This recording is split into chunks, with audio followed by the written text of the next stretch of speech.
The train set hit the floor before I could breathe. Metal wheels scattered across hardwood in every direction. One of the cars split clean open, spilling tiny gears that had survived 70 years. The sound echoed through my dining room like a gunshot. Everyone froze.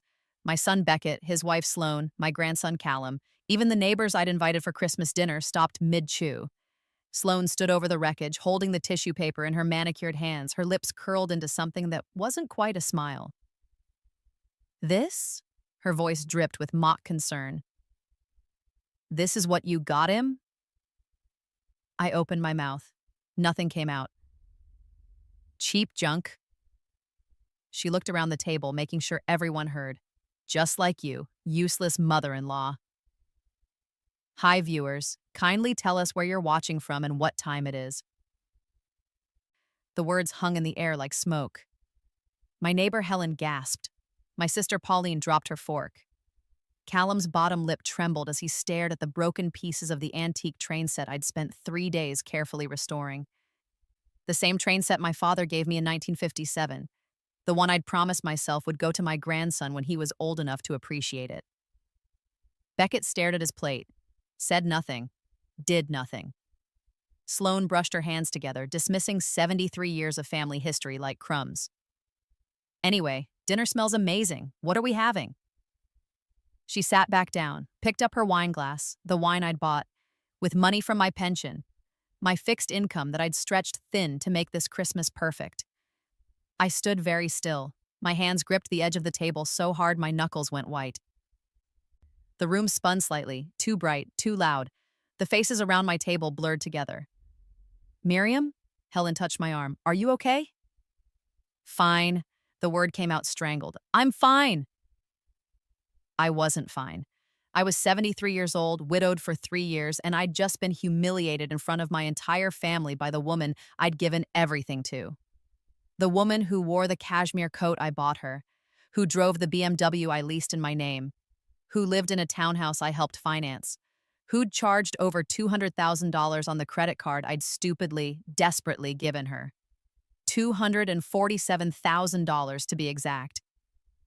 I excused myself, walked to my bedroom on shaking legs, closed the door, locked it, leaned against the cool wood, and tried to remember how to breathe. My reflection stared back from the mirror above my dresser, gray hair I'd carefully styled this morning. The green sweater Harlan always said matched my eyes. Lipstick I'd applied with a steady hand back when I thought today would be special.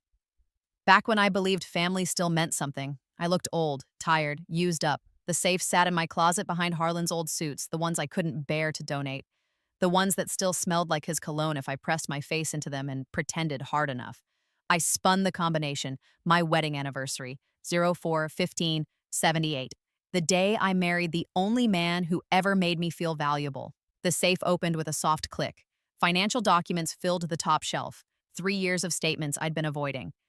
3 years of watching my retirement savings disappear into Sloane's designer purses and luxury vacations and emergency expenses that were never really emergencies. I pulled out the folder, sat on the edge of my bed, started reading. Credit card statement, January 2022. Sloane added as authorized user. First charge, $2,000 at Nordstrom. Note in margin, my handwriting, for job interviews. I flipped through the pages. Each month got worse. Spa days, jewelry, furniture. A vacation to Hawaii I wasn't invited on. Callum's private swim lessons at the country club.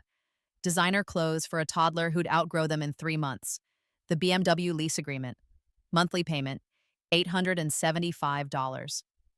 Co-signer, Miriam Thorne. Primary driver, Sloane Thorne. Duration, 4 years. 2 years remaining. The townhouse documents. Down payment, $40,000. Source, gift from Miriam Thorne. Harlan's life insurance money. The money he made me promise to save. To protect myself with. To live comfortably on after he was gone. I'd broken that promise inside 6 months of meeting Sloane. Beckett's voice carried down the hallway, laughing, probably at something Sloane said. He'd always laughed at her jokes, even the cruel ones, even the ones at my expense. When had my son become a stranger? I remembered him at Callum's age, gap-toothed and wild-haired, bringing me dandelions from the yard like they were roses, crying when his pet hamster died and letting me hold him for hours, telling me I was his best friend, his favorite person. That boy was gone, replaced by a man who watched his wife destroy his mother's gift and said nothing. The folder felt heavy in my lap. 3 years of evidence, 3 years of being used, 3 years of mistaking my generosity for weakness. My phone buzzed, text from Sloan. BTW forgot to mention, putting Callum in Montessori next fall, 40 quadric a year. You'll cover it, right? He deserves the best. $40,000 for preschool, while I bought generic groceries and skipped my medications to save money. While I wore the same coat for 5 winters and told myself it didn't matter. While I gave and gave and gave until there was almost nothing left of me. Not anymore. I opened my contacts, found my bank's customer service number, pressed call. The phone rang 3 times. First National Bank, this is Trevor. How can I help you today? My voice came out calm, steady, cold as the December snow falling outside my window. I need to cancel a credit card. 3 years ago, Sloan walked into my life like an answered prayer. Young, beautiful, warm. Everything I'd hoped Beckett would find after his disaster of a first engagement. She worked in marketing, made decent money, had her own apartment and car and life. She didn't need me. That's what I thought. The wedding was small, my backyard in June, flowers from my garden, cake I stayed up all night baking. Sloan cried during the vows and called me mom and said she'd never had a family like ours. Said her own mother was cold, distant, that she'd dreamed of having a mother-in-law who actually cared. I believed every word. 2 months later, she lost her job. Budget cuts, she said. Nothing personal. She'd been applying everywhere, but the market was tough. Could we help? Just temporarily. Just until she landed something new. I gave her $5,000, told her not to worry. These things happened. She'd bounce back. She bounced back 3 weeks later. New job, better pay. Took me to lunch to celebrate and thanked me 1,000 times. Promised she'd pay me back. Every penny. I told her to forget it. Family didn't keep score. That was my first mistake. 6 months later, the car died. Her old Honda. Transmission gone. Repair estimate $4,000. More than the car was worth. She showed up at my door crying. She needed reliable transportation for work, for Callum's daycare drop-offs, for emergencies.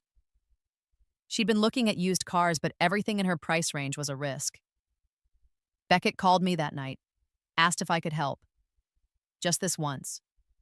They'd pay me back. He had a promotion coming. They'd be fine soon. I co-signed the BMW lease. That was my second mistake. The requests kept coming, small at first. Dinner out because she'd had a hard day. New clothes for Callum because he was growing so fast. A weekend trip to the mountains because they needed to reconnect as a family. Then bigger. The townhouse down payment. Furniture for the nursery when Callum was born. The medical bills from a complicated delivery. The credit card for emergencies. Always emergencies, always temporary, always just this once. I said yes every time. Harlan would have stopped me. He'd have seen through Sloane's tears and promises. He'd have sat me down in his quiet way and explained about boundaries, about enabling, about the difference between helping and hurting. But Harlan was gone, dead from a heart attack while mowing the lawn on a Saturday morning. 1 minute he was alive, waving at me through the kitchen window. The next he was on the ground and I was screaming for help that came too late. I was lost without him, drowning in grief, and Sloan threw me a rope. Except the rope was really a noose. By the second year, something changed. Sloan stopped pretending. The pleas and thank yous disappeared. The promises to pay me back stopped. She started treating my money like it was hers, like I owed her, like being generous once meant being generous forever. She'd text me demands, not requests, demands. Need $2,000 for new couch, transfer by Friday. Callum needs winter clothes, send $500. Our anniversary is next week. Booking spa resort, put it on the card. I always complied. Because saying no meant risking my relationship with Callum. Because Sloan made it clear, support us or lose us. Because I was terrified of being alone, of losing the only family I had left. Beckett saw everything, said nothing. When I tried to talk to him about money, he'd get defensive. Tell me Sloan was stressed. They were doing their best. I didn't understand how expensive raising a kid was nowadays. As if I hadn't raised him. As if I'd forgotten what sacrifice looked like. Last month, I finally looked at my accounts. Really looked. The retirement fund Harlan and I spent 40 years building. The emergency savings. The college fund we'd started for future grandchildren. All of it. Gone, or nearly gone. $247,000 in 3 years. Given freely. Taken eagerly. Never questioned. Never appreciated. Never enough. I'd enabled this. I knew that. I'd set myself on fire to keep them warm and wondered why I was burning. But today, Christmas Day, when Sloan dropped my father's train set on the floor and called me useless, when my son sat there and let her, when my family watched my humiliation and looked away. Today I stopped burning. I finished dessert mechanically, smiled when people talked to me, cleaned up while Sloan lounged on my couch scrolling through her phone, the phone on my family plan, another monthly charge I'd forgotten to count. They left around 8. Sloan didn't say goodbye. Beckett hugged me quickly and mumbled something about a long drive. Callum waved from his car seat, confused why Grandma's present was still in pieces on the floor. I waited until their taillights disappeared. Then I picked up every piece of the broken train set, laid them carefully on my kitchen table. Some could be fixed. Some were lost forever, like my relationship with my son. The credit card cancellation would process in 24 hours. Trevor from the bank was very understanding, very sorry for my situation, very efficient. Next call, BMW Financial Services. Yes, this was Miriam Thorne. Yes, I was the leaseholder. No, I no longer wanted the vehicle in service. When could they retrieve it? Tomorrow morning, 9 a.m. Someone would contact the driver to arrange return. The driver, Sloan, who had no idea what was coming. I slept better than I had in 3 years. Morning came gray and cold. I made coffee, toast, sat at my kitchen table with Harlan's old coffee mug, the one that said, "World's Best Dad." Beckett gave it to him on Father's Day 20 years ago. I wondered if Beckett remembered. Probably not. My phone rang at 8:30. Sloan. I let it go to voicemail. Rang again. Voicemail. Again. On the 6th call, I answered. What? Not a question. A statement. Did you cancel my credit card? Her voice was shrill, panicked. I tried to buy coffee and it was declined. The guy said the account was closed. Yes. Silence, then one. You can't do that. I can. I did. Beckett will be furious. Then Beckett can call me himself. I took a sip of coffee. Is there anything else? You spiteful old... She caught herself, switched tactics, started crying. Miriam, please, I'm sorry about yesterday. I was stressed. The holidays are hard. I didn't mean what I said. Yes, you did. I'll apologize to everyone.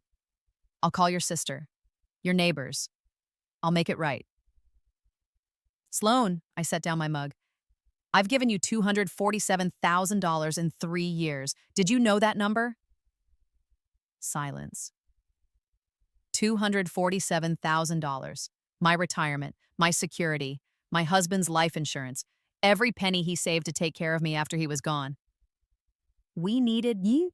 You needed nothing. You wanted. There's a difference. You gave it freely. I gave it stupidly. My voice stayed calm, level. But that stops today. You can't take back gifts. The credit card wasn't a gift. It was temporary help that became permanent theft. And it's canceled. What about the BMW? What about it? I heard her breath catch. Miriam, don't. They're picking it up at 9. You have 30 minutes to remove your personal belongings. The line went dead. She'd hung up on me. Good. I poured more coffee. Waited. At 8:55, my doorbell rang. Sloan stood on my porch. No coat, no shoes, just socks and pajamas. Her hair wild, eyes red. She'd clearly run across her townhouse complex to my house. 3 blocks in December weather. You have to stop this. She pushed past me into my house. You're being cruel, vindictive. This isn't you. You're right. I closed the door. The old me would have apologized, would have given you another chance, would have let you walk all over me while I smiled and said it was fine. Miriam, the old me is dead. You killed her yesterday when you threw my father's train set on the floor. It was an accident. It was cruelty. I met her eyes. And I'm done being your victim. Beckett will never forgive you for this. Then I'll learn to live with that too. She stared at me, really looked at me. And for the first time in 3 years, I saw something new in her face. Fear. What do you want? Her voice was small. Money? I'll pay you back every penny. I'll get a payment plan. I want you to leave my house. Miriam, now. A white truck pulled into my driveway. BMW Financial Services logo on the side. A man in a uniform got out, checked his tablet, walked toward my door. Sloane saw him through the window. Her face went white as the snow outside. You're really doing this. I really am. She ran, out my door, down my driveway. The repo man looked confused. I waved him toward the BMW parked at the curb, gave him the keys I'd had made weeks ago, just in case. He drove away in the BMW. Sloane stood in the street in her socks, watching, shaking, crying. I closed the door, locked it, went back to my coffee. My phone exploded with texts. Beckett, Sloane, Sloane's friends, even Sloane's mother, who I'd never met. I turned it off. That afternoon, Beckett showed up, pounded on my door until I opened it. His face was red, furious. What the hell is wrong with you? Hello, Beckett, would you like to come in? No, I don't want to come in. He pushed past me anyway, paced my living room like a caged animal. Sloane is hysterical, actually hysterical. Do you have any idea what you've done? Yes. She can't get to work without a car. She can buy one with her salary. The credit card was mine, in my name, for my expenses, which I've now taken back. You're punishing us. He turned on me. For what? Because Sloane had a bad day? Because she said something thoughtless? Thoughtless. I repeated the word slowly. Is that what we're calling it? She apologized. To who? Not to me. She hasn't said sorry once. She's sorry. She's devastated. She's panicking. There's a difference. Beckett ran his hands through his hair. I can't believe you're doing this. After everything we've been through. After I stayed here with you after Dad died. After I supported you. You supported me. I sat down, carefully. By that, do you mean the 2 weeks you stayed here? The 2 weeks where I cooked every meal and did your laundry and listened to you talk about how hard this was for you? That's not fair. You're right, it's not fair. None of this is fair. But I'm done caring about fair. He stared at me like I was a stranger. What happened to you? I woke up. I folded my hands in my lap. I've been asleep for 3 years, letting your wife use me, letting you enable her, pretending it was love when it was really just convenience. We love you. Do you? I looked at him, really looked. Because yesterday when Sloane called me useless, when she destroyed something precious, when she humiliated me in front of my family, you said nothing, you did nothing, you let her. I didn't know what to say. How about stop? How about that's enough? How about don't talk to my mother that way? My voice rose. How about anything except sitting there like a coward? He flinched. That's not fair. You keep saying that. What's not fair is stealing from your widowed mother. What's not fair is treating me like an ATM. What's not fair is watching someone destroy me and calling it love. Nobody destroyed you. $247,000. I stood, walked to my desk, pulled out the folder, threw it at his feet. That's what I've given you in 3 years. Every penny documented, every charge, every transfer, every time I said yes when I should have said no. He picked up the folder, started reading. His face went pale. I didn't know it was this much. Yes, you did. You just didn't want to admit it. We'll pay you back. With what?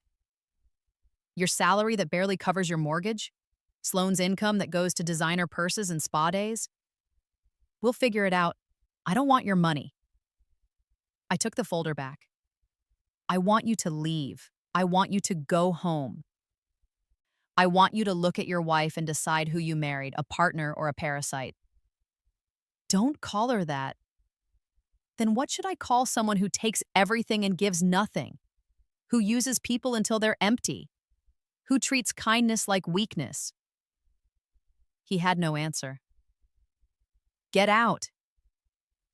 I walked to the door, opened it. And don't come back until you find your spine. He left, slammed the door so hard my pictures rattled. I stood in my empty house and cried for the first time in 3 years. Not sad tears, angry tears, relieved tears, the kind that wash clean instead of drowning. My phone stayed off for 2 days. When I finally turned it back on, there were 63 missed calls, 47 texts, 3 voicemails, none from Beckett. That hurt worse than anything Sloane had done. But it also told me everything I needed to know. My son had made his choice, and it wasn't me. I started to think that maybe this was how it ended. Maybe I'd lost my family by refusing to be their victim. Maybe that was the price of self-respect. Then someone knocked on my door, not pounding, gentle, polite. I looked through the peephole, a woman I didn't recognize, older, gray hair like mine, tired eyes. She held Callum's hand. I opened the door slowly. Can I help you? Hi, Miriam. I'm Darla, Sloane's mother.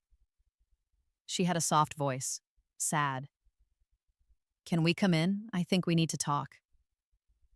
Darla sat in my living room drinking tea I'd made from the expensive tin Sloane gave me last Christmas. Store-bought, not homemade. I noticed everything now, every little way I'd been dismissed. Callum played on the floor with wooden blocks, my wooden blocks. The ones I'd bought at a craft fair 40 years ago, the ones Beckett played with as a child. Sloane had called them outdated, suggested I buy Callum iPads and educational tablets instead.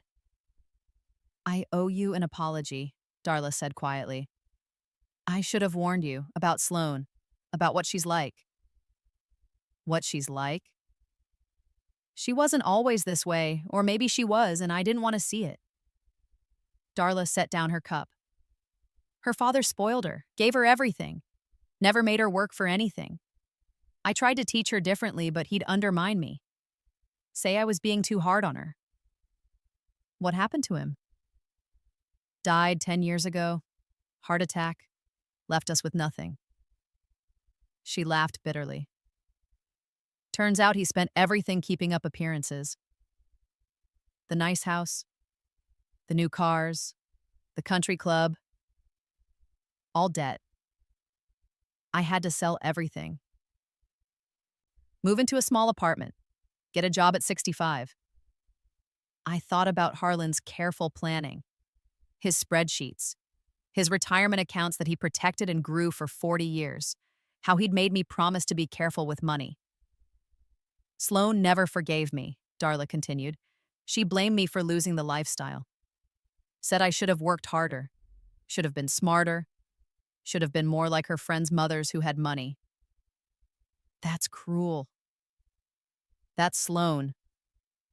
She looked at Callum, making sure he wasn't listening. He wasn't, lost in his world of blocks. She met Beckett and saw an opportunity. You had money, a house, savings, everything she thought she deserved. My stomach dropped. You're saying she married him for Tide? No, I think she loved him, loves him, in her way to us. But love and using someone aren't mutually exclusive. Not for Sloane. Darla met my eyes. I tried to warn Beckett before the wedding, called him, took him to coffee, told him to be careful with finances. He thought I was being bitter, thought I was jealous. Why are you telling me this now? Because I'm ashamed. Her voice broke. I raised her. I failed her. And now she's hurting good people. People who don't deserve it. She wiped her eyes. Yesterday she called me, screaming, saying you'd ruined her life. Cut her off. Left her with nothing. I took back what was mine. I know. And you should have. Darla pulled an envelope from her purse. These are bank statements. Sloane's accounts. Her actual accounts. Not the ones she showed Beckett. I opened the envelope. Scanned the papers. My blood went cold. Savings account. Balance $87,000. Investment account. Balance $42,000. She's been lying, I whispered. About everything. About needing help. Yes, she makes good money. Beckett makes good money. They're not struggling. They're not desperate. They're just greedy. Darla's hands shook. And I let it happen. Because she's my daughter and I didn't want to lose her. But watching what she did to you, what she said to you, I can't stay silent anymore. Does Beckett know? I don't think so. She handles the finances. Tells him they're barely scraping by, that your help is keeping them afloat. I thought about Beckett's face yesterday. His genuine confusion about the total. Maybe he really didn't know. Maybe he'd been manipulated too. Or maybe he'd chosen not to see. Chosen to believe Sloane because it was easier than confronting the truth. There's something else, Darla said. Sloane's talking to a lawyer. She wants to sue you. For what? Elder financial abuse. She's going to claim you manipulated them, made promises, then reneged out of spite. She thinks she can get the money back, maybe more. I stood up, walked to the window. Outside, snow fell in lazy spirals. The world looked clean, pure. Nothing like the mess inside my house. Can she do that? With a good enough lawyer, maybe. The system sometimes sides with younger family members, assumes the elderly are vulnerable, easily manipulated. Darla joined me at the window. She's also threatening to cut off your access to Callum, says you're unstable, vindictive, not safe to be around. I looked at my grandson, playing with blocks, innocent, unaware his mother was using him as a weapon. What do I do? Fight. Darla squeezed my hand. Document everything. Get your own lawyer. Show them what she is. What she's done. She paused. I'll testify if you need me. I'll tell them about the bank accounts, the lying, all of it. She's your daughter. And you're a good woman who doesn't deserve this. Sometimes we have to choose what's right over what's easy. After they left, I called my lawyer, Patricia, a woman Harlan worked with for 30 years, someone I trusted. She listened to everything, asked questions, took notes. Then she said, Miriam, this is good, better than good. You have documentation. You have witnesses. You have proof that every cent was freely given. No coercion, no confusion. And if Sloane's own mother is willing to testify about the hidden accounts, she has no case. She's threatening to take away Callum. Let her try. A judge will see through it. You're not unstable. You're not vindictive. You're a grandmother who got tired of being used. That's not abuse, that's self-preservation. What happens now? Now, we prepare, we document everything, every text, every transaction, every witness who saw her behavior. And when she files her frivolous lawsuit, we'll be ready. Will it go to court? Probably mediation first. But Miriam, I don't think it'll get that far. Once Sloane realizes we have proof of her financial lies, she'll back down. Bullies usually do when someone stands up to them. I hoped Patricia was right, but hope felt dangerous now, like something Sloane had weaponized against me. 2 months passed.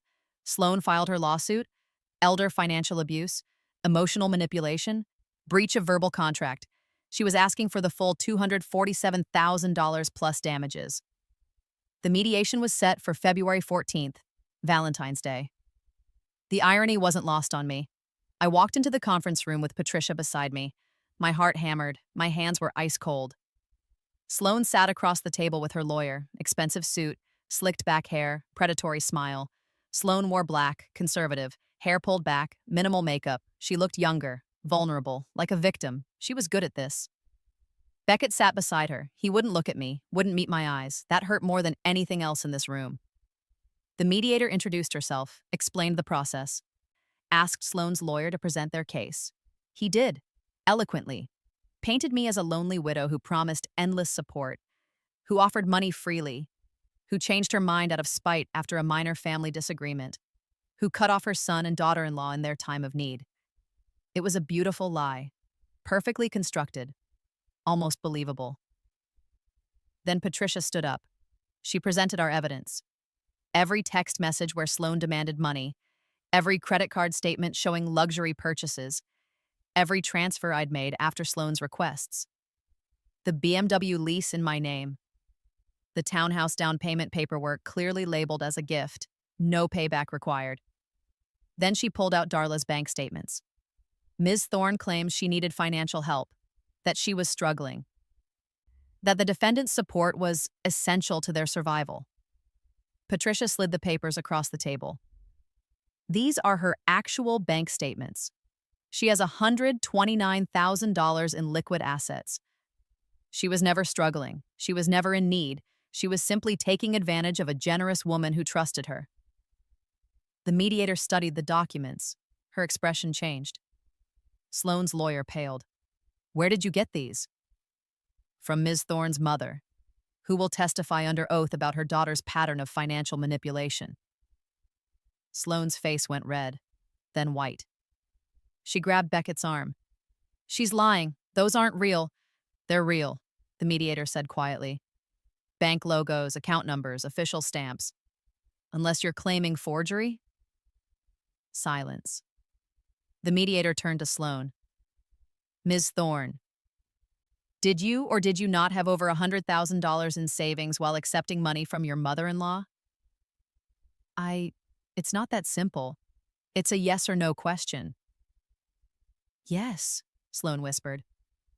"But I was saving for emergencies." "While claiming emergency need from someone on a fixed income." The mediator made a note. "I see," Patricia continued. "We also have testimony from multiple witnesses regarding Ms. Thorne's behavior at the Christmas dinner in question.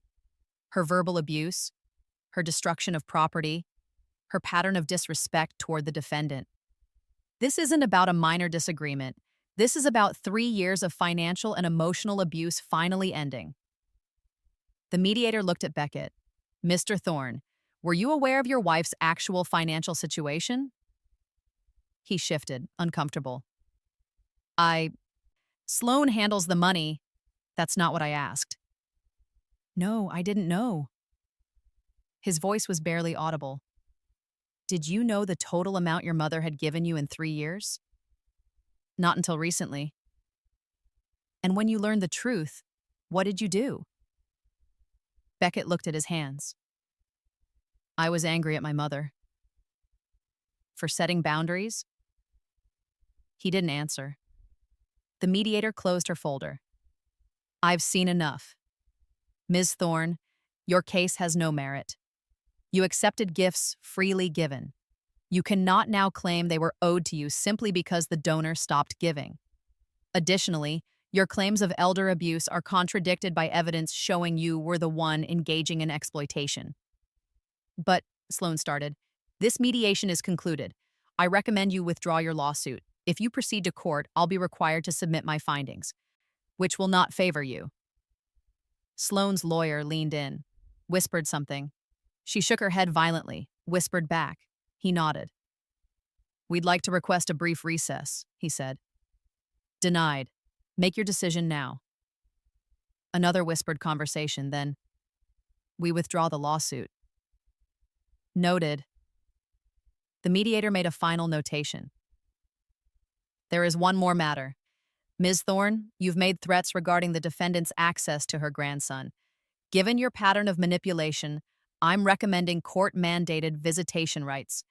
You cannot use your child as a weapon against his grandmother. You can't. I can. And I am. You'll receive the formal paperwork within 2 weeks. This mediation is concluded. She stood, left. Patricia squeezed my shoulder. Across the table, Sloane was crying. Not sad tears, angry ones. She looked at me with pure hatred. This isn't over, she hissed. Yes, I said calmly. It is. Beckett finally looked at me. His eyes were red, haunted. He opened his mouth, closed it, shook his head. Then he stood, helped Sloane up, walked her out of the conference room. He didn't look back. 6 months later, Beckett filed for divorce. He called me on a Tuesday evening, asked if he could come over. I almost said no. Almost protected myself from more hurt, but he was still my son, even if he'd forgotten what that meant. He sat in my living room, in Harlan's old chair. He looked thin, tired, older than 35 should look. I'm sorry, he said. For everything, for not seeing, for not protecting you, for being weak. I didn't speak. Let him continue. The mediator's ruling woke me up. I went home and looked at everything. Our accounts, the credit card statements, the receipts, all the things Sloane said we couldn't afford. His voice broke. We could afford all of it. She just wanted you to pay instead. Why didn't you stop her? Because it was easier not to. Because I didn't want to fight. Because I told myself you were happy to help. That it meant you felt needed. He wiped his eyes. I was wrong. I was so wrong, and I let her abuse you. I stood by and watched and did nothing. Yes, you did. I don't expect forgiveness. I don't deserve it. But I need you to know I see it now. All of it. What she is, what I let her do, what I became. What about Callum? I'm getting primary custody. Sloane's fighting it, but her own lawyer said she doesn't have a case. Not after the mediation. Not after her mother testified. He leaned forward. Mom, she has over $100,000 saved while telling me we were broke, while begging you for help. She was just hoarding money and spending yours. I know. How can someone do that? How can someone be that cruel? I thought about that. About Sloane's smile when she dropped the train set. About her easy lies. About how effortlessly she manipulated everyone around her. Some people don't see others as human. They see them as resources. Things to use up and discard. I met his eyes. And some people let them because standing up is hard. I'm standing up now. Good. But not for me. For yourself. For Callum. Being a good person shouldn't require an audience. He nodded, wiped his eyes again. Can I ask you something? Maybe. Do you think you'll ever forgive me? I thought about that. About 3 years of silence. About him watching me break and doing nothing. About choosing his wife over basic human decency. I don't know, I said honestly. Ask me in a year? That's fair. He stood to leave, hesitated at the door. The train set. Do you still have the pieces? Yes. Can I try to fix it? For Callum, for you, for Dad? His voice just shook. Let me fix something. I brought him the box. All the pieces I'd saved. We spent 3 hours at my kitchen table. Sorting, cleaning, repairing. The train set wouldn't be perfect. Some parts were lost forever. But it could be functional, could roll again, could carry new memories, like us maybe. The divorce finalized in September.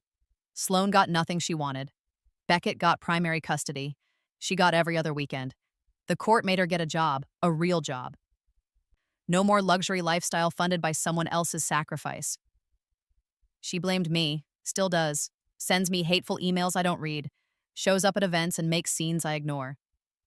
but she can't touch me anymore. Can't hurt me. Can't take what I won't give. I see Callum twice a week now, court mandated. He's 6 now, losing teeth and growing wild. He asks about the train set, about Grandpa Harlan, about what it was like when I was young. I tell him stories, real ones, about work and struggle and marriage and loss, about his grandfather who was good and kind and careful with money, about respect and boundaries and standing up for yourself even when it's hard. He listens with those serious eyes, absorbs everything. Reminds me of Beckett at that age. Maybe he'll be different. Maybe this generation will learn from our mistakes. The train set sits on his shelf in Beckett's apartment now, repaired, loved, a reminder that broken things can be mended if you are patient, if you care enough, if you're willing to do the work. Beckett and I have dinner once a month. It's awkward sometimes. We're rebuilding trust that was shattered.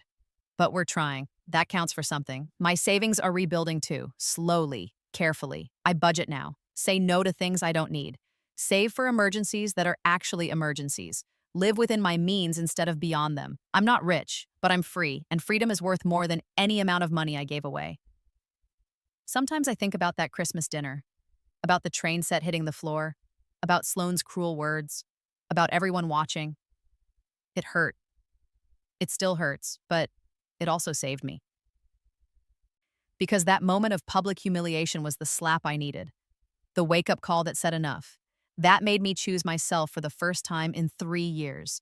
If you've ever been treated like you're invisible, called worthless, or had to fight for what's yours, you still have power. Your voice matters. Your boundaries matter. You matter. To anyone rebuilding after betrayal, every setback is setting you up for something greater. Keep going. Stand firm. Remember that being kind doesn't mean being a doormat. What lesson hit you hardest from this story? And if you were in my shoes, what would you have done differently? Would you have cut them off sooner or given more chances? Don't stop here. Click the next video on your screen right now and watch another story from our channel. Hit subscribe, turn on notifications, and share your thoughts in the comments below. See you in the next one.